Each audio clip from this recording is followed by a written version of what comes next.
The capital நேயர்களுக்கு வணக்கம். நான் உங்கள் நிரஞ்சன். தமிழ்நாடு பாஜக மாநில தலைவராக இருந்த அண்ணாமலையை அந்த பொறுப்புல இருந்து விடுவிச்சதுக்கு அப்புறமா அவர் அடுத்ததா என்ன செய்யலாம் அப்படின்னு தான் பாஜக தேசிய தலைமை யோசிச்சுக்கிட்டு வந்தாங்க. அதுல அவருக்கு மத்திய அமைச்சர் பொறுப்பு வழங்கலாம் அப்படின்ற மாதிரியான ஒரு யோசனைக்கு வந்திருக்கிறதா தகவல்கள் சொல்லப்படுது. அதை பத்தி தான் இந்த வீடியோவில் நம்ம இன்னைக்கு விரிவா பார்க்க இருக்கிறோம்.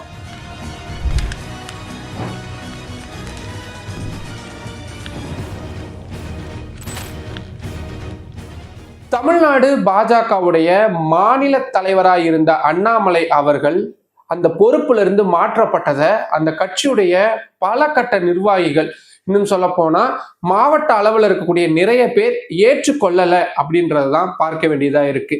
ஏன்னா அண்ணாமலை வந்ததுக்கு அப்புறமா இளைஞர்கள் கூட்டத்தை அதிக அளவுல கட்சிகளை சேர்க்கறதுக்கான நிறைய முயற்சிகளை அவரு முன்னெடுத்திருந்தாரு. தேர்தல் அரசியல்ல அவருக்கு பெரிய அளவிலான வெற்றி கிடைக்கல அப்படின்னாலும் கூட தனிப்பட்ட முறையில பாரதிய ஜனதா கட்சியை ஒரு வலுவான கட்சியா வடிவமைக்கிறதுக்கான பணிகளை நிறைய விஷயங்களை அவரு மிக சிறப்பாகவே செஞ்சிருந்தாரு அப்படின்னு தான் நம்ம சொல்ல வேண்டியதா இருக்கு. அதனாலதான் டெல்லி தலைமையிலையும் அவர் மேல ஒரு நல்ல அபிப்பிராயம் இருந்தது. ஆனா என்னைக்கு பாஜக அதிமுக கூட்டணி உடையறதுக்கு காரணகர்த்தாவா அண்ணாமலை அவர்கள் இருந்தாரோ அதிலிருந்தே அவருடைய செல்வாக்கு கொஞ்சம் கொஞ்சமா குறைய தொடங்குச்சு டெல்லி தலைமையில. அதை எப்படியாவது சரி பண்ணிடலாம்னு என்னென்னமோ முயற்சிகள் பண்ணாலும் கூட நாடாளுமன்ற தேர்தலில் பாரதிய ஜனதா கட்சிக்கு தமிழ்நாட்டில் கிடைச்ச மிகப்பெரிய தோல்வி அவரை அடுத்த கட்டத்துக்கு நகர விடாம அரெஸ்ட் பண்ணியிருந்தது. அதுக்கப்புறமா எப்ப வேணாலும் அவர் மாற்றப்படலாம் அப்படின்றது உறுதியான சூழல்ல, அதாவது அதுக்கான சரியான விலையா அண்ணாமலை அவர்களை பதவியிலிருந்து நீக்கிறோம், ஆனா அதுக்கு ஈக்குவலா நமக்கு என்ன கிடைக்கும் அப்படின்னு யோசிச்சாங்க டெல்லி தலைமை. அதுக்கான பதிலா வந்ததுதான் அதிமுக கூட்டணி.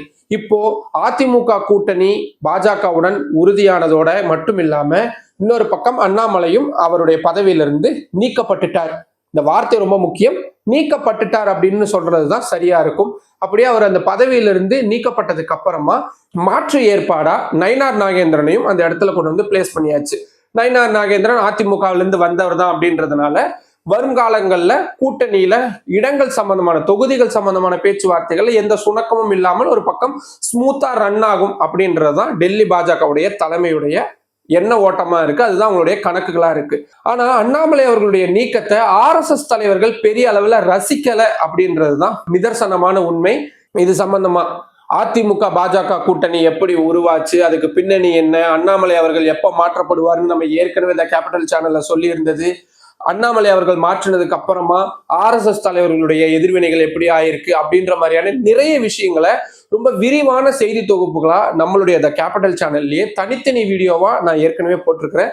அந்த அத்தனை வீடியோவுடைய லிங்கையும் நான் டிஸ்கிரிப்ஷன்ல கொடுக்குறேன், போய் பாருங்க. உங்களுக்கு மற்ற எல்லா விஷயங்களும் ஓரளவுக்கு புரிய வரும்.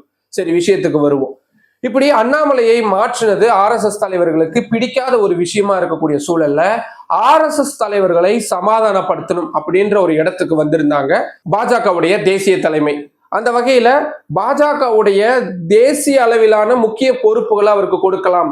குறிப்பா இளைஞர் அணியில ஏதேனும் தலைவர் மாதிரியான முக்கிய பொறுப்புகள் வழங்கலாமா, தேசிய பொதுக்குழு உறுப்பினரா அவர் சேர்க்கலாமா, தேர்தல் பணிக்குழுவில் அவர் சேர்க்கலாமா அப்படின்ற மாதிரியான நிறைய யோசனைகள் எல்லாம் முன்வைக்கப்பட்ட நிலையில, ஆனா அது மட்டும் போதுமானதா இருக்காது, அண்ணாமலை அவர்களுக்கு இன்னும் கூடுதலான நிறைய விஷயங்கள் கொடுக்கணும் அப்படின்னு RSS தரப்புல இருந்து பாஜகவுடைய தேசிய தலைமைக்கு ஒரு விதமான நெருக்குதல்கள் கொடுக்கப்பட்டது. அதை நம்மளால உறுதியாவே சொல்ல முடியும். அப்படி இருக்கும் பொழுதுதான் மாநிலங்களவை உறுப்பினர், அதாவது நாடாளுமன்ற உறுப்பினர் பதவியை அண்ணாமலை அவர்களுக்கு கொடுக்கலாம் அப்படின்ற ஒரு முடிவுக்கு டெல்லி பாஜக தலைமை வந்திருந்தாங்க. ஆனா இப்ப இருக்கக்கூடிய 2025 அதிலும் இன்னும் ஒரு சில மாதங்கள்ல மாநிலங்களவை தேர்தல் அப்படின்றது ரொம்ப சொற்பமான இடங்களுக்கு தான் கிடைக்குது. அஸ்ஸாம் மாநிலத்தை பொறுத்த வரைக்கும் 2 மாநிலங்களவை உறுப்பினர் பதவி காலியாகுது. ஜம்மு காஷ்மீரை பொறுத்த வரைக்கும் மாநிலங்களவை உறுப்பினராக இருந்த ஒமர் அப்துல்லா நாடாளுமன்ற தேர்தலில் போட்டியிட்டு ஜெயிச்சு அவர் இப்போ சிஎம்ஆ மாறிட்டாரு. ஸோ அந்த இடத்த ஃபில் பண்ண வேண்டிய இடம் அப்படின்றது இருக்கு. இன்னொரு பக்கம் தமிழ்நாட்டில் தான் அதிக இடங்கள் இருக்கு, 6 இடங்கள். இதுல அதிமுகவிலிருந்து சந்திரசேகரனுடைய பதவி காலம் முடியுது, திமுகவிலிருந்து வில்சன், சண்முகம், அதே மாதிரி MM அப்துல்லா, இவங்க 3 பேருடைய பதவி காலம் முடியுது. பாட்டாளி மக்கள் கட்சியிலிருந்து அன்புமணி அவர்களுடைய பதவி காலம் முடியுது. MDMK மதிமுகவிலிருந்து வைகோ அவர்களுடைய பதவி காலம் முடியுது. இதுல MDMK உடைய இடத்தை கேட்க முடியாது. திமுக அவங்களுக்கு இருக்கக்கூடிய 3 இடங்களை அவங்களே வச்சுக்குவாங்க. ஸோ அவங்க கூட்டணியில வேற யாருக்கு மாற்றி கொடுக்குறாங்க அப்படின்றத பார்க்க வேண்டியதா இருக்கு.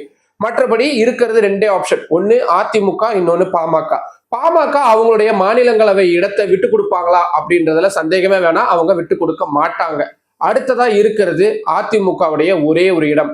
கூட்டணி அமைஞ்சிருச்சு அப்படின்ற ஒரே காரணத்துக்காக அதிமுக அந்த இடத்தை பாஜகவுக்கு விட்டு கொடுத்தாங்க அப்படின்னா பாருங்க கூட்டணி அமைஞ்ச உடனே அவங்களுடைய சொந்த உரிமை, கட்சி சார்ந்த உரிமையை கூட அதிமுக விட்டு கொடுக்க ஆரம்பிச்சுட்டாங்க. இவங்களா இனி எதிர்காலத்துல தமிழ்நாடு மக்களுக்கு நல்லது செய்வாங்க அப்படின்ற மாதிரியான விமர்சனங்களை ஆரம்ப கட்டத்திலேயே திமுக உள்ளிட்ட கட்சிகள் முன்வைக்கிறதுக்கான வாய்ப்பு இருக்கு. அதனால அந்த யோசனைக்குள்ள போவாங்களா அப்படின்றது சந்தேகத்துக்குரிய விஷயம்தான். ஆனா அதிமுகவை பொறுத்த வரைக்கும் எதுவும் நடக்கலாம் தான். அவங்க ஒருவேளை பாரதிய ஜனதா கட்சி ஒரு விதமான அழுத்தம் கொடுத்து எங்களுக்கு அந்த மாநிலங்களவை சீட்டு வேணும், அதுவும் அண்ணாமலை அவர்களுக்கு வேணும்னு கேட்டாங்கன்னா கொடுக்கக்கூடிய இடத்துக்கு வந்துருவாங்களோ அதிமுக அப்படின்றதையும் நம்ம கொஞ்சம் உன்னிப்பா தான் கவனிக்க வேண்டியதா இருக்கு. ஆனா அது நடக்காது அப்படின்ற மாதிரி நம்ம யூகிக்கலாம். பாக்கி இருக்கிறது ஆந்திர பிரதேச மாநிலம் மட்டும்தான். ஆந்திர பிரதேச மாநிலத்தை பொறுத்த வரைக்கும் அந்த மாநிலத்திலிருந்து வந்த ராஜ்யசபா எம்பியான விஜயசாய் ரெட்டியுடைய பதவி இப்போ காலியா இருக்கு. அந்த இடத்துக்கு அண்ணாமலையை பிளேஸ் பண்ணலாம் அப்படின்றதுதான் ஒரே ஒரு விதமான யோசனையா இருக்கு. ஆனா அதுக்கு தெலுங்கு தேசம் கட்சி ஒத்துக்குவாங்களா? ஏன்னா தெலுங்கு தேசம் கட்சி கூட தான் அவங்க கூட்டணி அமைச்சிருக்காங்க. மாநிலங்களவை உறுப்பினரா யாராவது தேர்ந்தெடுக்கணும் அப்படின்னா நிச்சயமா பவன் கல்யாண் தெலுங்கு தேசம் கட்சியுடைய ஆதரவு அப்படின்றது பாரதிய ஜனதா கட்சிக்கு 100% தேவை. ஆனா கூட்டணியில் தானே இருக்கிறாங்க, தந்துருவாங்களா அப்படின்னா அங்கதான் சந்திரபாபு நாயுடுவுடைய அரசியல் நுணுக்கங்களை சற்று பார்க்க வேண்டியதா இருக்கு. ஆந்திராவை பொறுத்த வரைக்கும் இப்போ 3 பேர் ஆந்திரா மாநிலத்தை சேர்ந்தவங்க மத்திய அமைச்சரா இருக்கிறாங்க. அதுல டிடிபியை சேர்ந்த 2 பேர், ராம்மோகன் நாயுடு, பெம்மசானி சந்திரசேகர், இவங்க 2 பேரு தெலுங்கு தேசம் கட்சியை சேர்ந்தவங்களாகவும் இருந்து அதே நேரத்துல மத்திய அமைச்சரவையிலும் இடம்பெற்றிருக்காங்க. அடுத்ததா ஆந்திராவிலிருந்து பாரதிய ஜனதா கட்சியை சேர்ந்த சீனிவாச வர்மா, இவரு இடம்பெற்றிருக்கிறாரு. அப்படின்னா இன்னும் ஒருத்தரை ஆந்திராவிலிருந்து வராங்க அப்படின்னு பட்சத்தில், அதாவது அண்ணாமலை அவர்கள் ஆந்திராவிலிருந்து தேர்ந்தெடுக்கப்படுறாரு அப்படின்னு பட்சத்துல ஒரு இடத்தை விட்டு கொடுக்குறாங்க அப்படின்னு தான் அர்த்தம் தெலுங்கு தேசம் கட்சி. அதுக்கு ஈக்குவலா மத்திய அமைச்சரவையில இன்னும் ஒரு இடம் டிடிபிக்கு கொடுக்கணும் அப்படின்ற ஒரு வேண்டுகோளை அவங்க வைப்பாங்க அப்படின்னு எதிர்பார்க்கப்படுது. தெலுங்கு தேசம் கட்சி இப்படி முன் வச்சாங்கன்னா இன்னொருத்தர் சும்மா இருப்பாரா? யாரு? அதான் பீகார் மாநிலத்தில் உட்கார்ந்துருக்காருல நிதிஷ்குமார். நிதிஷ்குமார் ஆதரவு இருந்தால்தான் இந்த மத்திய அரசு தொடர்ந்து இயங்கும் அப்படின்றதுல மாற்று கருத்து இல்லை. நிதிஷ்குமார் கேட்டார்னா பீகார் மாநிலத்தில் இருக்கக்கூடிய மற்ற கட்சிகள் சும்மா இருப்பாங்களா? ஹிந்துஸ்தானி அவாமி மாதிரியான மற்ற கூட்டணி கட்சிகளும் அவங்க கட்சிகளை சேர்ந்தவங்களுக்கு மத்திய அமைச்சரவையில கூடுதல் இடங்கள் வழங்கணும் அப்படின்ற விஷயங்களை கேட்கலாம். அவங்க கேட்கறாங்கன்னா உத்தரப்பிரதேசம் மாதிரியான மற்ற மாநிலங்கள்ல இருக்கக்கூடிய தேசிய ஜனநாயக கூட்டணியில் அங்கம் வைக்கக்கூடிய மற்றவர்கள் கேள்வி கேட்பாங்க. அது மட்டும் இல்லாம அதிமுக பாஜக கூட்டணி உருவாகி இருக்கக்கூடிய சூழல்ல அதிமுகவை சேர்ந்த மாநிலங்களவை உறுப்பினர்களுக்கு கூட மத்திய அமைச்சரவையில இடம் கேட்கலாம். அதுக்கான வாய்ப்புகளும் நிறையவே இருக்கு. இவ்வளவு விஷயங்கள் சிக்கலா இருக்கக்கூடிய சூழல்ல தான் அத்தனை சிக்கல்களையும் தாண்டியும் அண்ணாமலை அவர்களை டெல்லிக்கு கொண்டு வந்துடலாம், அதாவது மாநிலங்களவை உறுப்பினரா நாடாளுமன்றத்துக்கு கொண்டு வந்துடலாம் அப்படின்ற ஒரு முடிவுக்கு வந்திருக்கிறாங்க. ஆனா அது மட்டும் போதாது, இன்னும் அவருக்கான பவரை அதிகமா கொடுக்கணும் அப்படின்றதுக்காக மத்திய அமைச்சர் பொறுப்பையும் அண்ணாமலை அவர்களுக்கு வழங்கலாமா அப்படின்ற மாதிரியான தீவிரமான யோசனைகள் முன்வைக்கப்பட்டு இருக்கு. சரி, என்ன துறையை வழங்கலாம்? எந்தெந்த துறை அமைச்சர்கள் சரியா செயல்படல, அதாவது ஒரு வருஷத்துக்கு ஒரு முறை அந்தந்த அமைச்சர்கள் எவ்வளவு தூரம் செயல்பட்டிருக்காங்க அப்படின்ற ரிப்போர்ட்டை பிரதமர் அலுவலகம் பிரதமருக்கு கொடுப்பாங்க. அந்த அறிக்கையின் அடிப்படையில மற்ற துறை சார்ந்த அமைச்சர்களுடைய செயல்பாடுகளை தராசுல வச்சு பார்த்து யாரு சரியா செயல்படலையோ அவங்கள மாற்றலாம். அப்படி மாற்றக்கூடிய இடத்துல அண்ணாமலை கொண்டு வந்து பிளேஸ் பண்ணலாம் அப்படின்ற மாதிரியான யோசனைகள் முன்வைக்கப்படுறதாகவும் நமக்கு ஆரம்ப கட்ட தகவல்கள் உறுதியாவே சொல்லப்படுது. சரி, எப்போ இந்த கேபினெட் ரீஷஃபிள் நடக்கும் அப்படின்னு எதிர்பார்க்கப்படுது? வரும் ஜூன் மாசம் பிரதமர் நரேந்திர மோடி தலைமையிலான அரசு அமைஞ்சு 1 வருஷம் நிறைவடையுது. சரியா அந்த காலம் முடிஞ்சதுக்கு அப்புறமா, அதாவது ஜூன் அல்லது ஜூலை மாதத்துல கேபினெட் ரீஷஃபிள், மத்திய அமைச்சரவை மாற்றம் அப்படின்றது வரும் அப்படின்னு எதிர்பார்க்கப்படுது. அந்த அமைச்சரவை மாற்றம் ஏற்படும் பட்சத்துல அதுல அண்ணாமலை அவர்களை கொண்டு வந்து இணைக்கலாம் அப்படின்ற மாதிரியான யோசனைகள் முன்வைக்கப்படுது அப்படின்ற மாதிரியான தகவல்கள் தான் நமக்கு உறுதியாவே சொல்லப்படுது. பட் ஆனாலும் இன்னும் 1-2 மாதங்கள் இருக்கு அப்படின்றதுனால எது வேணாலும் மாறலாம். இப்போதைக்கு அண்ணாமலை அவர்களை மத்திய அமைச்சர் பொறுப்பில் கொண்டு வந்து உட்கார வைக்க வேண்டும் அப்படின்ற அந்த ஒரு முடிவுக்கு பாரதிய ஜனதா கட்சி தலைமை வந்திருக்கு அப்படின்றதுதான் நம்மளோட சோர்சஸ் நமக்கு சொல்லக்கூடிய இன்ஃபர்மேஷனா இருக்கு.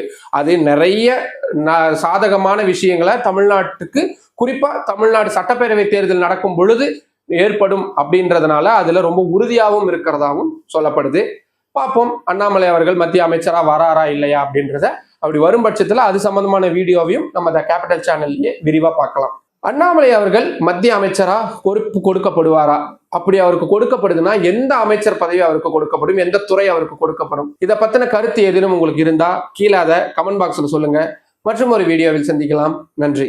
இந்த கேபிட்டல் சேனலை இன்னும் நிறைய பேர் சப்ஸ்கிரைப் பண்ணாம பார்த்துட்டு இருக்கீங்க. இது முழுக்க முழுக்க உங்களுடைய ஆதரவை நம்பி மட்டுமே நடத்தக்கூடிய சேனல். இதுக்கு வெளியே இருந்து எந்த விதமான சோர்ஸ் ஆஃப் இன்கம் எதுவுமே கிடையாது.